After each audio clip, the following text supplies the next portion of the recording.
नागपाड्यामध्ये पाण्याच्या टाकीमध्ये पडून 4 मजुरांचा मृत्यू झालेला आहे आणि आता त्या मजुरांचे नातेवाईक तसेच गाववाले आपल्या समोर आहेत। ते दृश्यांमध्ये बघू शकतो आणि आपण त्यांच्याशी बातचीत करणार आहोत। भाई, क्या हादसा हुआ, आपको कब पता चला, आपके वो कौन थे जो मरे 4 लोग? भाई था हासिबुल शेख। आपका भाई एक्सपायर?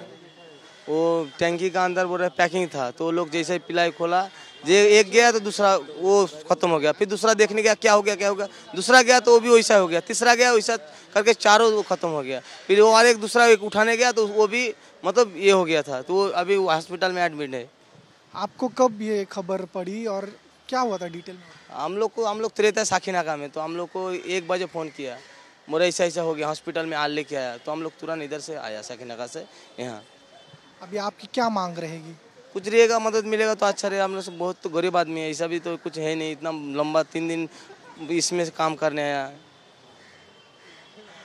बरीच दुःख भरी घटना घडी है और साथ में हमारे अजून हे बाकीचे लोक आहेत आणि आपण त्यांच्याशी बातचीत करणार आहोत। आपण बघू शकतो हे जे नागपाडा पोलीस स्टेशन आहे, जे मार्ग पोलीस ठाणे अंतर्गत या सर्व जे आता चार्जशीट दाखल करण्याचं काम सुरू आहे आणि हे सर्व नातेवाईक त्यांचे या ठिकाणी जमलेले असून आपण अजून त्यांच्याशी बातचीत करणार आहोत। दादा, काय सांगाल, क्या घटना घटी थी, कब आप उधर कब पता चला आपको? नहीं, हमको पता नहीं, 1:30 बजे हमको मालूम है वो मर गया था। हम लोग साकिनाका पे रहता था, बोल कर हम लोग इधर आया है।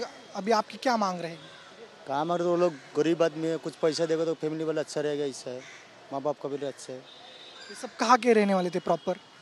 अपना वेस्ट बंगाल है, मुर्शिदाबाद का है। सर्व जे 4 मजूर मेलेले आहेत आणि एक यामध्ये गंभीर जखमी आहे, हे सर्व पश्चिम बंगालचे राहणारे होते। आज सकाळी 12-12:30च्या दरम्यान ही घटना घडलेली आहे। 4 जणांचा दुर्दैवी मृत्यू झाला असून 1 जण गंभीर आहे। कॅमेरा पर्सन हरिनेगीसह मी ऋतिक गणकवार, TV9 मराठी, मुंबई।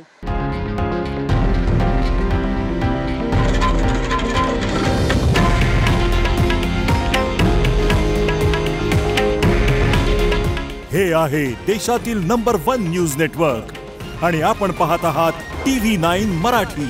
काळजी तुमची, हित महाराष्ट्राचं।